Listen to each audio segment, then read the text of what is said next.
Mais qu'est-ce qu'on trouve dans le Coran? إذ يقول لصاحبه ثاني اثنين إذ هما في الغار محمد صلى الله عليه وسلم avec Abu Bakr as-Siddiq radiyallahu anhu. Alors que la DST, les renseignements généraux, les renseignements militaires, la transmission, les gendarmes, la police urbaine, l'armée, tout le monde court après eux, ils n'ont rien avec eux. Même leur guide n'est même pas musulman. Le guide, il est kafir. Ils n'ont rien. Et ils sont où? Dans une grotte, dans un trou. Et ils ont donné une prime pour celui qui les attrape. Le monde entier. Qu'est-ce qu'il dit? Abu Bakr as-Siddiq, c'est normal, c'est un homme. Il a peur, il n'a pas peur pour lui, il a peur pour le prophète. Et le prophète, qu'est-ce qu'il lui dit? Alors que c'est une situation, comme disait Ramsfeld, où il n'y a plus d'espoir. Il dit, la tahzan. Comment la tahzan? Comment ça, tu me dis, ne t'inquiète pas, ne sois pas triste? Ça va pas? Il lui dit, Inna Allah ma'ana. Ah, si Dieu est avec toi, tu vas t'inquiéter pourquoi? Tu vas être triste pourquoi? Mais le prophète il a dit à Abu Bakr, la tahzan inna Allah ma'ana, il est avec nous. Moussa alayhi salam dans la même situation. Regardez comment le Coran nous explique ça, comment il nous projette ce film impeccable. Moussa alayhi salam avec presque 1 million d'Israélites avec lui, min Bani Israël. Et derrière lui, il y a qui? Il y a Pharaon. C'est qui Pharaon? Pharaon, c'est celui qui a dit Ana rabbukumul a'la. Je suis votre Seigneur. Ana Allah. Il n'y a personne qui a dit ça sauf Pharaon. Il est sorti avec. Il n'a permis à personne, ni de ses ministres, ni de ses soldats. Il y avait même des handicapés, on les a amenés de force. Il n'a laissé que les domestiques, les étrangers. Ils sont sortis tous pour rattraper Moussa. Et Moussa, il est arrivé où? Devant la mer. Il y a Pharaon avec ses chars, avec ses avions, avec ses canons derrière lui, toute une armée. Et devant lui, il y a la mer. Qu'est-ce qu'il fait? Qala ashabu Moussa. Les gens, ashabu Moussa, c'est qui? Sont Bani Israël, Yahoud. Qalu inna la mudrakun. Sûr et certain, pas certainement, sûr que nous allons être attrapés. Inna b'tajdid la mudrakun ta'kid. Et Moussa, demandez là maintenant à quelqu'un, vous lui dites voilà, il y a une armée, toute une armée derrière toi, il y a la mer devant toi, qu'est-ce que tu fais? Qu'est-ce que tu fais? Il n'y a plus d'espoir. L'espoir est interdit. C'est une situation désespérée, perdue. Puisqu'ils ont dit Inna بالتأكيد الأول لا مدركون بالتأكيد الثاني.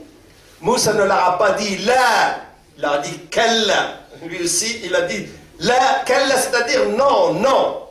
Pourquoi? Inna ma'i rabbi sayahdin. وهداه الله ولا ما هداهش؟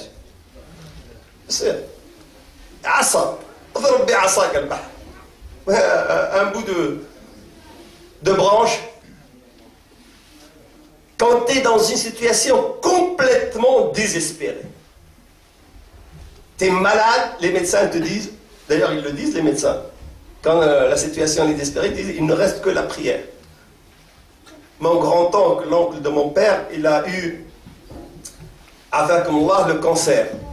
Ils nous ont appelés, ils ont dit bon, le vieux il vaut mieux qu'il meure chez lui, parce que... Et le médecin, qu'est-ce qu'il nous a dit? Il nous a dit il va vivre... Ça dépend, je ne suis pas un devin, mais s'il fait 3 mois, c'est que...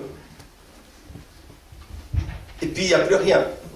La chimio n'a pas marché, rien n'a marché, donc amenez-le qu'il meure. On l'a sorti, et puis tous les soirs on vient nous voir, et puis les 3 mois sont passés. On a dit bon, il va rajouter 1 semaine. Ben, les 4 mois sont passés, les 5 mois, 1 année, 2 ans. Il a vécu 11 ans et 7 mois après. Puis il est mort de vieillesse, il est mort à 97 ans, je crois. Donc quand le médecin il te dit il n'y a plus d'espoir pour ta maladie, quand ta femme elle te dit il n'y a plus d'espoir pour l'amour qu'il y a entre nous, je vais te quitter, quand tu vois tes enfants ils ne connaissent rien ni de l'arabe ni de l'islam, quand ton travail ne te plaît pas mais il n'y a aucune chance pour que tu sois augmenté parce qu'il y a tellement de chômage, puis il y a la crise, puis il y a les patrons qui exigent tout, quand la situation est désespérée, au lieu de tomber dans la tristesse, dans l'inquiétude, dans le stress, dans l'angoisse, rappelle-toi ce qu'a dit Muhammad sallallahu alayhi wa sallam dans la même situation. Rappelle-toi ce qu'a dit Moussa alayhi salam dans la même situation. Et qu'est-ce que tu dois dire? Inna ma'i rabbi sayahdi. Ya Rab. Quand tu dis Ya Rab, tu as tout dit. Parce que tes pleurs, ton inquiétude, ta tristesse ne changent rien. Mais celui qui a décidé, qui a écrit ce qu'on a dit, le maktoub, et lui, il peut changer les choses. Et si jamais tu vas dans la rue, puis il y a quelqu'un qui arrose ses fleurs, tu as un vase qui te tombe sur la tête. Et tu passes ta soirée à l'hôpital. Tu n'as rien choisi, toi. C'est qadar. Qu'est-ce que tu devrais dire? Eh bien, qu'est-ce que disent nos enfants maintenant? Mais qu'est-ce que j'ai fait au bon Dieu pour que... Pourquoi? Parce qu'on l'a appris à l'école en France. Non, mais pourquoi? Mais qu'est-ce que j'ai fait au bon Dieu? J'ai même le maire de ma ville qui... Il y a eu des inondations il y a quelques années. Oui, il m'a dit, de toute façon, notre Dieu à nous, il est mort. Nietzsche a dit que Dieu... Mais votre Allah, s'il n'est pas mort, dites-lui de faire quelque chose.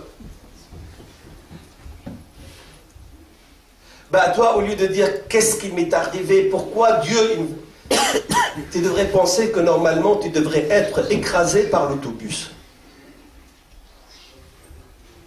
Et tu vas laisser ta femme veuve et tes enfants orphelins. Mais parce que tu es venu à la mosquée, tu as fait la prière de Dhahr al-Asr, attends. Et puis pendant une seconde de lucidité, tu as dit Ya Rabbi ahfadni. Allah subhanahu wa ta'ala, au lieu que l'autobus t'écrase et te laisse, ça arrive tous les jours. Toi, il a chaussé au même niveau, et bien qu'est-ce qu'il a dévié El Maktoub, et c'est juste un vase de la voisine qui t'a blessé à la tête. Et tu dis Alhamdulillah. Dafa'a Allahu ma kana a'zam. Allahumma ajirna fi musibatina wa khlufna khayran minha. Mais il dit, mais j'ai perdu la tête, qu'est-ce qu'il y a khayran minha?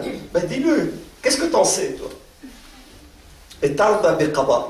Tu sais que tout a été écrit, que tu ne pourras jamais fuir le destin de Allah subhanahu wa ta'ala. Puisque je ne peux pas fuir la prison de Dieu, le mieux c'est d'être bien avec le directeur de la prison. T'es enfermé, t'es enfermé. Qu'est-ce que tu peux faire?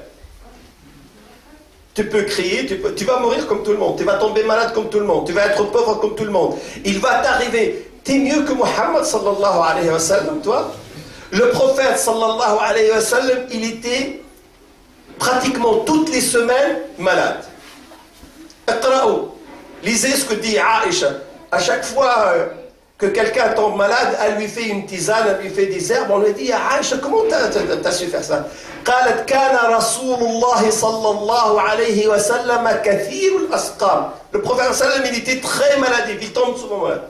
وكانت العرب والعجم يصفون له الدواء. Il y a des gens qui disent prends un peu de verveine, prends un peu de laurier, prends un peu de thym. Et j'ai appris de ces gens-là, ces médecins, c'est pour ça que je connais. Le prophète sallallahu alayhi wa sallam, on l'a frappé ou on l'a pas frappé? On l'a blessé, on l'a chassé, on l'a enfermé, on l'a insulté, on l'a diffamé, on a même dit des choses sur sa propre femme, son épouse. Et c'est celui qui va ouvrir le paradis. C'est celui qui va être le plus proche du trône de Allah subhanahu wa ta'ala. Sayyidu waladi Adam. Sallallahu alayhi wa sallam.